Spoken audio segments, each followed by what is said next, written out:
Let's level up. Level up. Community, friends, family. Level up. Your finance, your friends, and your mindset. Level up. Your health, vision, and knowledge. Level up. Your life. Level up with Sharie Wilson. Welcome to Level Up with Sharie Wilson. Today we have some beautiful ladies on the couch, and we're going to be talking about motherhood and how do we juggle it. Some of us are single. I know I'm married, but the struggle is real trying to raise kids. So today we have Danielle, Trish, Cam, and Jennifer. Say hello, ladies. Hi. Go ahead and introduce yourself. Let's start with you, Danielle. Hi, I'm Danielle. I'm a Sac State alum, currently working as a program coordinator at a nonprofit organization. Let's see, I'm on the journey of self-discovery. I have 2 children, 10 and 15, so always having a good time. Cool. My name is Trish Strahan. I am a state employee. I've worked with the state for 20 plus years. I have 3 kids, ages 24, 18 and a half, and 15, and have been divorced for about 8 years, and definitely has been a struggle, but during that process I have learned a lot more about myself and continue to grow, and it's actually been an eye-opening experience, but definitely it wasn't planned for, but we make it work. I'm Cam Grant. I am a mortgage consultant with Wells Fargo Home Mortgage. I am a single mother of 1. I have a daughter that is 14. She is my universe. And I'm just on the pursuit of happiness and moving along. Hello, my name is Jennifer Bernard. I'm a mother of 1. She's 19 years old. She goes to Langston University. I'm just living my best life right now. I work for the state Department of Social Services. I'm a financial analyst. Awesome. So today we want to have a conversation with mothers because it's hard. It's hard to raise kids and try to balance our career. I know for myself, I'm at work a lot, 10, 15 hours a day, and I come home and a lot of times I'm missing basketball, I'm missing performances, they get to practice late, I'm trying to thank God for Uber, I'm trying to Uber them here and Uber them there, and it's hard. So I just wanted to have a conversation because I know I have a lot of women that sit in my salon chair and they're trying to figure out how I do it, and I'm trying to figure out how they do it. So I thought it would be a good conversation to actually start. I know for yourself, you just graduated from Cal State Sacramento, right? Yes. And BA or doctor? I have a Bachelor of Science degree in Nutrition and Food. Wow. So very new. Now, what made you want to go back to school? I think it's about just being an example to my kids about resiliency and persistence in challenging circumstances. Hopefully it will demonstrate to them what it means to build character, all of that. So it was hard, but I'm hoping that they won't have the same route and journey as I did, and it'll be a lot more easier for them if they choose to go back to school. But now, when you say harder route, what do you mean by harder route? well, I'm a single parent, Okay. so I have my children, my first child at 18. So, during that period of time, as a teenager, there's a lot of self-discovery going on. Like, you're getting to know who you are as a person. I kind of missed all of that because I just got pushed into this mom zone. So, I had to find out who I was after having my kids, and I felt like going back to school was one of those things. I wanted to give back to my community.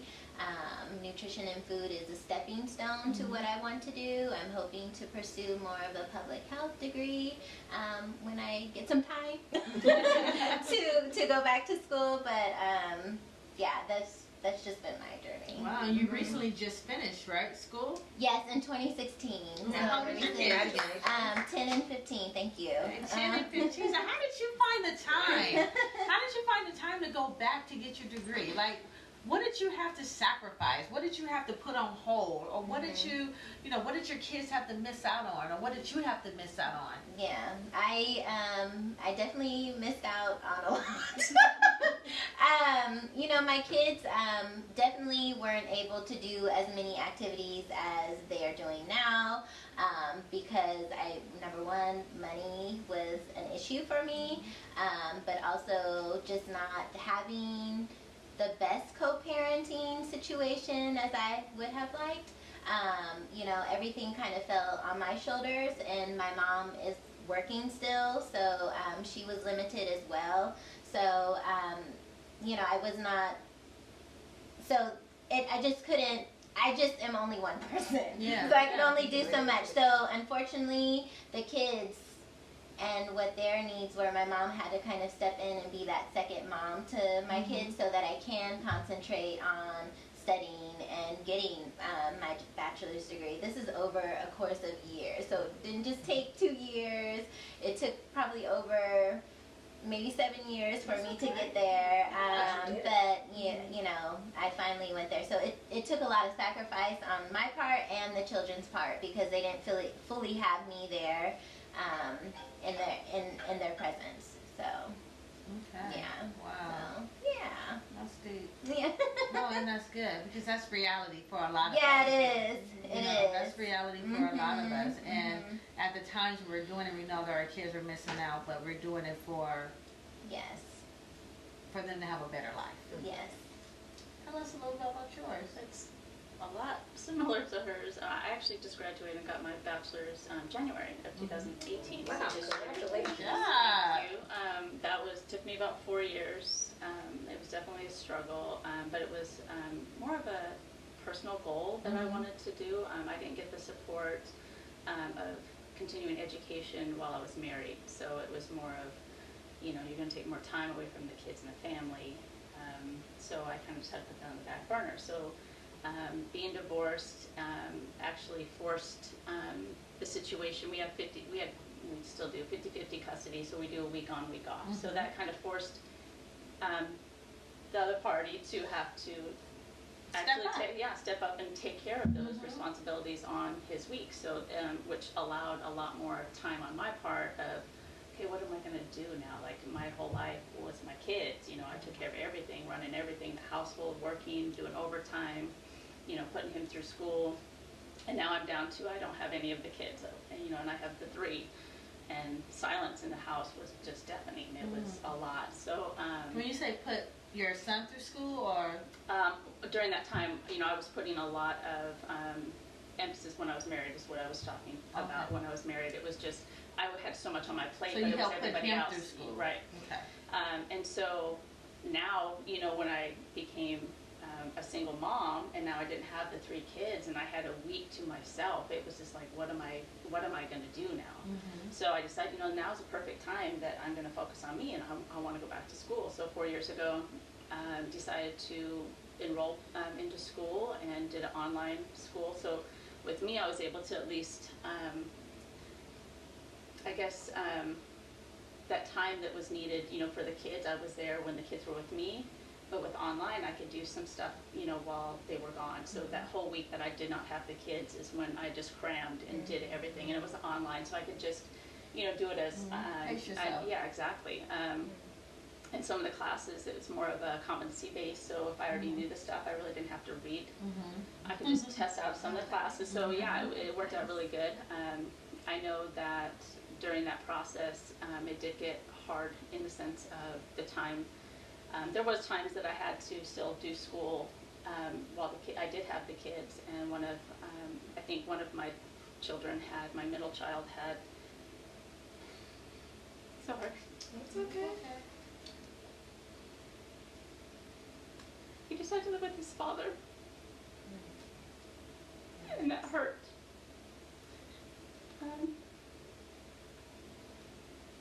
But he's back with you now. He is. Right. And that was Thank his you. choice. He Yes. wanted to come back. Yes, thank you. He did. He chose to come back, and I think at times, they do need their dad at a certain time, so I try not to focus on it, but I was just like, I gave you everything, I put everything out there for my kids. And to have him come back now, yes, it's overwhelming. He's at home now, putting his furniture together.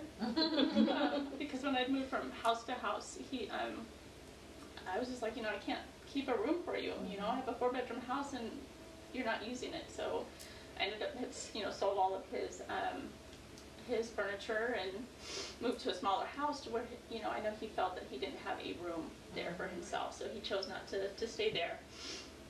But then situation produced itself that I needed to move again and got a bigger house, and he was just like, Mom, I'm claiming that room. I want to move back. And it was just like, well, wait a minute, we hadn't talked about this. Like, what's the change? And all he said was new beginnings, Mom.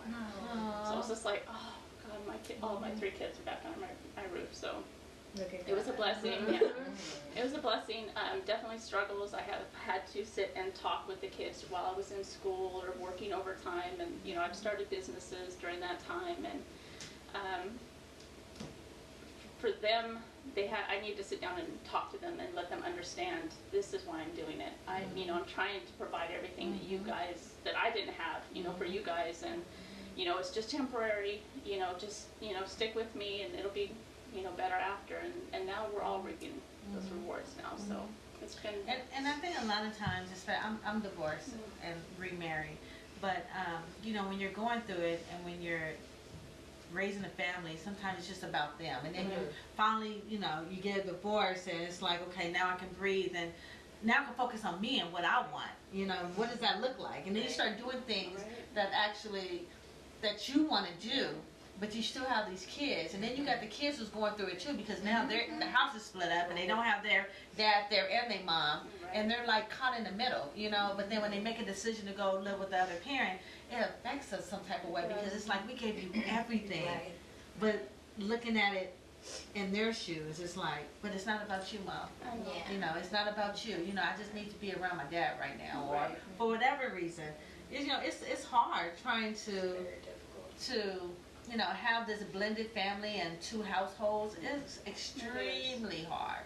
It's extremely hard. So kudos to you for doing what you had to do and going back to school, and your baby's back home. He had to go and see. It's not saying there was nothing bad there, but sometimes they just have to go see. They have to just go get what they need from that person. And it may happen again. He may say, okay, Mom, I need to go get something from him. Especially with raising boys. I have 7 boys. And I know they can't get everything from me. They just can't. Tell us a little bit about your story. And my story is unique. I'm a single mom, of course, not by choice. We all don't choose to be a single mom. Say that one more time. We don't choose to be a single mom. I was in a happily relationship with my daughter's father, and I was about a month and a half pregnant, and her dad passed away. So my story is a little bit unique. So I had to make a decision on, hey, I'm going to have a baby, and, I'm going to raise this baby by myself, knowing the whole pregnancy. So that was my choice and my decision, and I don't regret it. I absolutely love my daughter. She's my universe, and everything I do is for her. Me growing up, I grew up in a little bit of a struggle. I grew up in the suburbs of Los Angeles, but my mom was a single mom. She had 3 kids, and with that being said, it wasn't, I was a priority, but it was like, oh, Mom, can I get these pairs of shoes? And it was like, oh, you gotta wait till I get paid, or you gotta wait because I gotta get the twins something. So my situation with my daughter is she's the only child, and her experiences with life are nothing like I have experienced. Like, everything is, provided to her. I'm her support system, her number one, her go-to. So anything she needs, it's always me. Of course, I have the moral support of family members, some friends, and, it certainly takes a village to raise a daughter. Being a single mom, having a daughter, and, she's my first and only born, those are challenges in itself. So I've struggled with her, recently her transitioning into 7th grade. Now she's going to be a 9th grader in high school. But 7th grade, we really bumped heads, and I really had to experience, like, oh, well, who's this little girl? Because what's going on? So that was the most challenging part, other than of course losing her dad and, you know, going through different milestones, like when she graduated kindergarten, when she graduated 6th grade, when she just recently graduated 8th grade, going into high school, without her dad being present, and thinking to myself, oh, you know, what would he have said and what would he have thought, you know, or just to say, like, look at our daughter, look what we did, like, look at her, you know, look how proud we would be as parents, but now it's just me. So that has been a challenge. I know that she's kind of dealt with some things internally with herself, in terms of, like, I just got my mom, you know, and they have things like at the school, and it's like, oh, Father's Day or father-daughter dance, or, you know, or when she was younger, I would say probably like preschoolish to elementary, they would have things, you know, where both of the parents would show up at the school, and it was always just me at the school. So I can see her like, okay, well, that person has mom and dad, and, you know, it's always just my mom. And knowing that she knows the full-on history about her dad, she definitely knows who her dad is, and, you know, the stories. We're very close, you know, with her side of the family on her dad's side. So just her internally thinking like, well, I don't actually have a dad. So for me, I dated someone a while ago for a few years, and actually we were friends for probably like 10 years before we even decided that we were going to date. And then we dated, and then it didn't work out, but we still had the friendship there. And because, you know, he had been in my life for so long, he definitely plays a part in terms of a father figure role model. He's not her father. He doesn't try to come in to be her father. She doesn't take it as such. But she definitely looks to him, you know, as a male role model that can show her things and, you know, give her advice about boys. Lord Jesus. He's still part of her life right now? He's still part of her life. We're not together. And I wouldn't say we co-parent, but we kind of do. Because, you know, if something's going on with her, I may call him like, hey, what do you think? What's going on? You know, tell me what your advice is. And he doesn't even have any kids of his own. So he definitely looks at her as his own kid. He doesn't treat her as if she wasn't his blood. And that's just the relationship. And we haven't been together for 3 years. But is she in another relationship with someone else? I don't know. You know, that could be funny. Cool. But you know, that could be funny. I mean, we're just going to keep it real, right? Because, you know, if you get with somebody else and now they're like, wait, why is that? Funny. I did say, a couple weeks ago, he said something like, you know, like if I got serious with someone, like you would have to meet them. And I was like, why? And he was like, well, because you would have to approve of them. And I was just like, no, I don't. And he was like, well, if they would be around Hillary. And I was like, well, I could see like maybe, you know, if you guys are all in one setting, but it's not like she's going to be like, oh, I'm going to take her to go have ice cream because I think that would be weird. And I was just like, but he was like, well, Hillary would definitely have to approve of her. I was just like, okay, I can get that. I was like, but I don't have to be around her. Like, I'm not going to be around her or she's not going to be. And I was like, well, I kind of get where you're going. You know? Absolutely. So I was like, I get it. Then why can't she take the baby and get some ice cream? that. You know, because you got to look at it like this. If he's looking at Hillary as, this is my daughter, whoever he's going to be with is going to want to form some type of relationship just with her. Right. Because they know that she is so important to him. So I need to make it a priority that she's important to me. Right. You understand what I'm saying? So I get that, and I respect him for even saying that because, you know. I was just a little taken back. I was like, huh? I got to approve. Why? I think you make good choices. Yeah. That's awesome. In a nutshell, that's my story. And I'm just here to create a legacy for my daughter, so that way, you know, she has some type of foundation and model to follow after, and just to be determined and ambitious, because, you know, there's things that we may have now that at any time we may not have. So it's true. It's true. Hillary is my client, so you know, we have our conversations. I'm like, Hillary, what you do now? She's like, my mom took my phone. I'm like, what did you do? And she just tell me. I'm like, okay, we're gonna make better decisions, right? So it's funny, and I'm seeing her grow up. You know, she's just becoming more mature and more responsible, and just such a.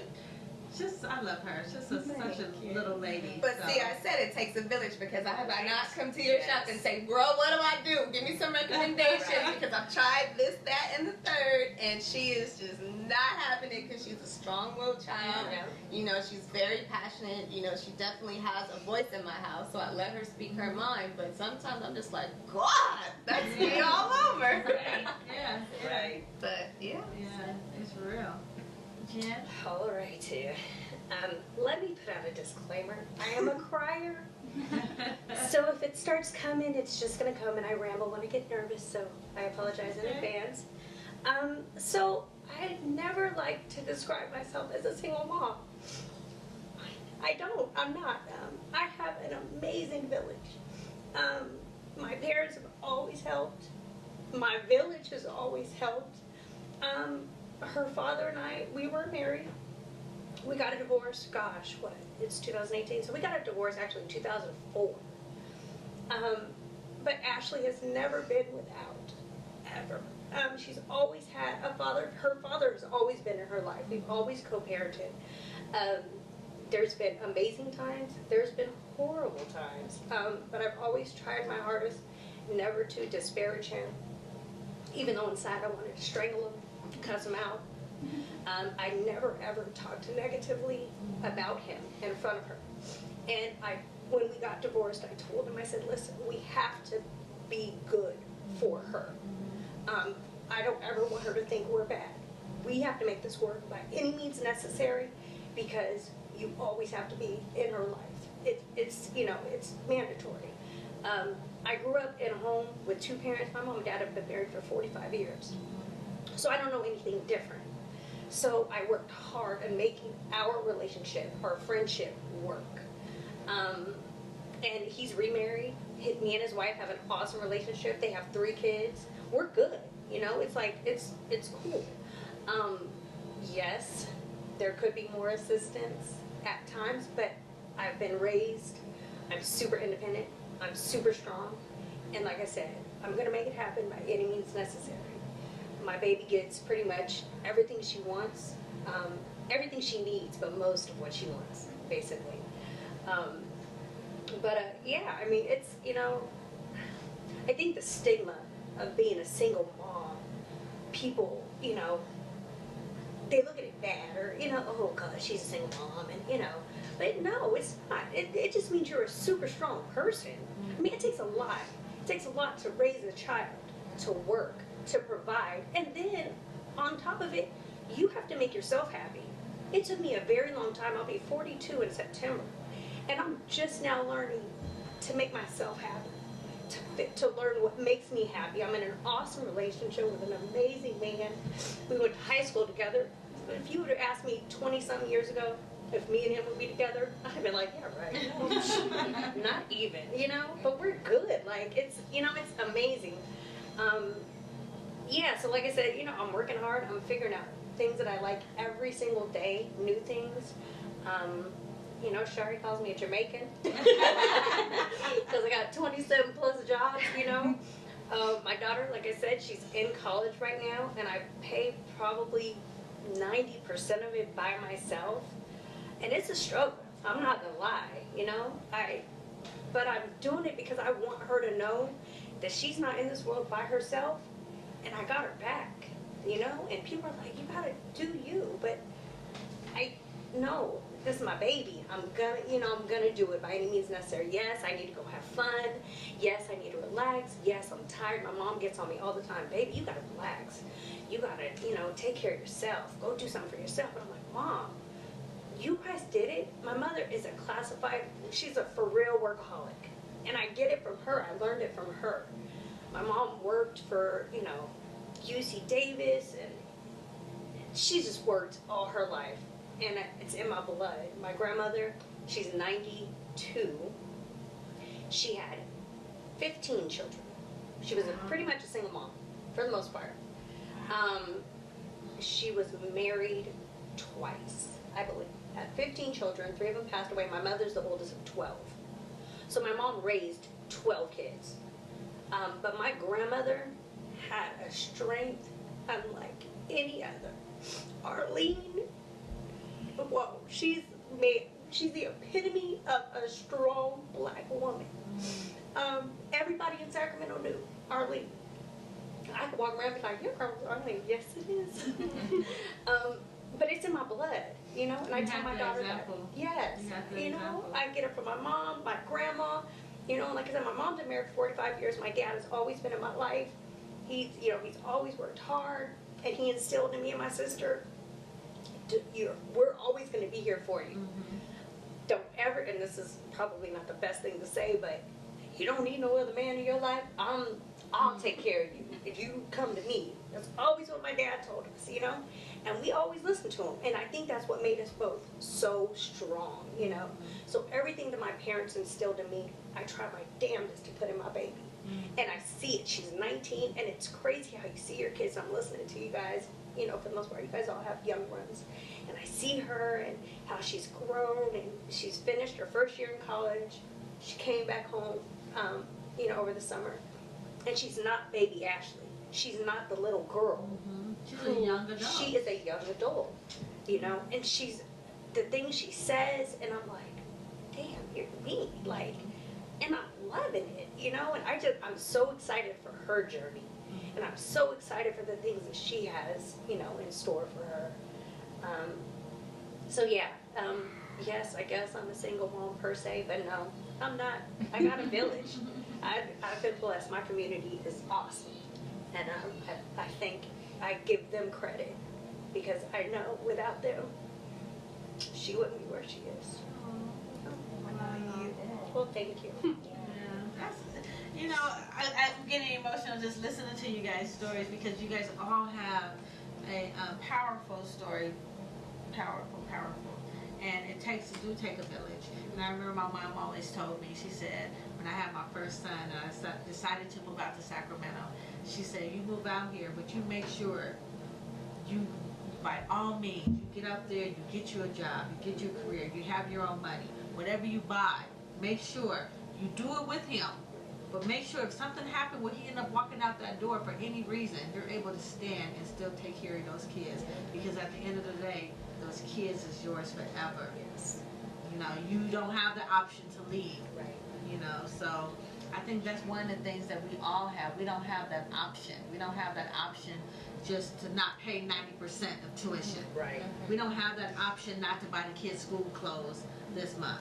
And I know a lot of men don't have that option either, but we have a lot of men who think they do have that option. Right. You know, so I commend all of you guys. What are some of the things you guys think you would have done different if gave them the opportunity to redo? What would you redo? What would you redo? Truth be told, I never wanted kids. Me neither. I didn't. I used to never want kids. You know, you play like doll and house with your cousins and stuff.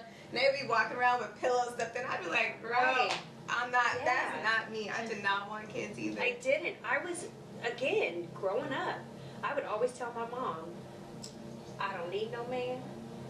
I'm moving to LA. I'm going to be an engineer. That was my plan. That's what I was going to do. I didn't want kids. She's like, you don't want kids? No. My sister wanted kids. I didn't. I was like, I'm good. Yeah. And, you know, life happens. So, but I don't think that's the life that God had for me. That was not my plan. And I thank Him for it. Because God knows who or what I would be, you know, if I was there. That's, you know, that's not my plan. That wasn't my plan, you know, and you have to trust the process and you can't have regrets. You could think and be a little disappointed, like, oh my gosh, did I just do that? Like, really, Jennifer, did you just do that? But you can't be mad at it because you learned a lesson from it, and that's the trick. If you learn a lesson from what you did, then you're good. Now, if you didn't, that's a whole totally different story, and that's another story for another That day. means you just didn't get it. You did, Because the lesson is always there. It's always there. The lesson is always Or you didn't want to receive it. You know, or you're you not wasn't willing. or you wasn't there to receive it. Right. But the lesson is always there. It's so it's so no regrets. Yeah. Some disappointments, definitely, but no regrets. No regrets. I don't think I'd change anything either. Yeah. Of course, life didn't work out the way that we had hoped in our lives, but, I thought I was going to be married forever. I was raised religiously, raised Mormon, so it's time and you're with your family forever. And, it was just heartache to know that, okay, I'm about to get divorced and my kids are going to be, shattered, or, it was definitely going to affect them. But because of that, because of what I've had to go through, I was a strong woman to start with. I was very independent. I want to say that, I took care of our household. And in doing that, you always put the kids first. So I know, when I chose to leave and take my kids, it was just like whatever I have to do to provide for them. And it definitely showed me a lot more about myself, and showing my kids what can be done, and that everything will be okay, and we can do this as a family. And my kids are great, and I'm sure that they went through their adjustment period of the divorce, but they've learned and have grown from that as well. And the lessons that we all learn going through those things, it's just like, I wouldn't change those, because that has made me who I am now. I love me. I'm doing things for me. As my kids are getting older, my youngest is 15, and it's just like, now I just want to see the world, and wherever I can go, I'm going to travel, and I'm going to do it. I've taken a few solo trips by myself, a couple with friends. I know Kim, and we traveled, and it was just like, that's what I want to do. I want to show my kids, get out there, experience life. You need the ups and the downs. You need to grow. You need to learn about yourself, and I wouldn't change any of that.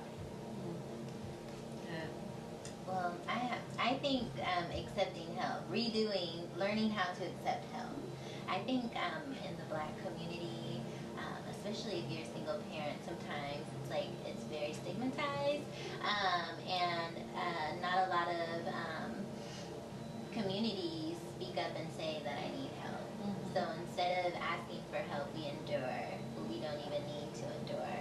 I endured a lot because I chose to try and figure it out by myself.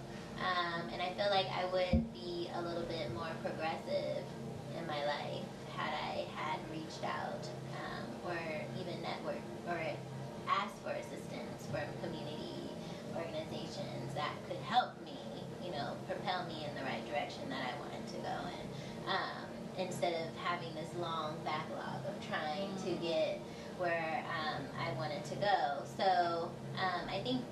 So what I'm hearing you saying is the only regret is not asking for help early on. Yeah, early on, because there are times when I really did need help. Like, instead of saying I need help with babysitting the kids, I would delay what I needed to do, because I had a problem with asking for help. I didn't want people to say, oh, well, I've been asking Danielle, or I've been watching Danielle's children over and over and over again. I just didn't want to be that girl. You know what I mean? I didn't want to bog people You had down those with my kids, girl. children. Take care of your own kids. Exactly. Nobody told you to go out there and have those Exactly. kids. And that's you don't want to hear that. You don't want to hear that. You don't want to inconvenience people. But sometimes it's okay to do that, and there are people that are willing to help you. A lot of times You know people what I mean? want you to ask. Yeah. That's why they're like, ask. I'm Exactly. here for you. Right, right. And Don't so block your blessing. exactly. So I had a lot of that where I probably could be, and it's okay. But I feel like, I am where I am for a purpose and plan. I know that, God has me in a direction for a reason. So, I'm going to get to where I desire to be when, by God's design. So I just have to put it You're on your way. We're Yeah. all on our way. Exactly. Everything happens for a reason. Whatever that reason is, it happens. And it's for us to actually be in that moment and understand, what is that reason? God, what are you trying to show me in this? What direction are you trying to take me? Exactly. Where do I go? Do I make a right? Do I make a left? Do I stand still? Do I just, what do we do? And when I'm hearing all of you, you guys all are in a better space. You're in a better space. You went and got your degree. You went and got your degree. You always wanted to. Now you have that opportunity to do you and get your degree. And now you're traveling and you're just as happy, jolly as possible. You're always jolly. And you're doing your thing. Your situation was a little bit different because you never even had the opportunity. She never even had the opportunity to even meet her father. you know, so you knew, but you could have took a lot of different routes. You could have said, you know what, I'm about to just go ahead and give this baby up. I can't do it by myself. I already know what's happening right now. But you said, no, this is my baby. And we're going to make this happen. So, you know, this is just so much power on this sofa right now. And I know that someone is listening. And I want to actually do a part 2 of this as well and talk a little bit, get a little bit more deeper. I know I'm divorced, and it was a lot of things that I couldn't do or chose not to do when I was married the first time that I'm just doing now. You know, I'm just doing so many things. But now I was able to meet someone who's actually pushing me and encouraging me to do those things, you know. So everything happens for a reason. Not to say that, you know, my last husband was terrible. He's a good dude too. You know, we're good friends now. But everything has to happen for a reason to get to where God is pushing you towards. I was listening to Oprah the other day. We were talking about motherships, you know, and the mothership is God. And we're all these little different ships behind. And as long as we trailing behind the mothership, you know, we're getting to our destiny. It's when we go away from the mothership, you know. It's pretty dope, but let's talk about that later. Thank you all for coming and talking to us today. I definitely wanted to get deeper, so I want to invite you guys back to have a part 2 of this conversation. Thank you all for tuning in. Thank you all for tuning in to Level Up with Sharie Wilson. Until next time, we'll see you later. Thank you. Bye. Thank you, guys. Level up. Level up. Level up. Level up. Level up with Sharie Wilson.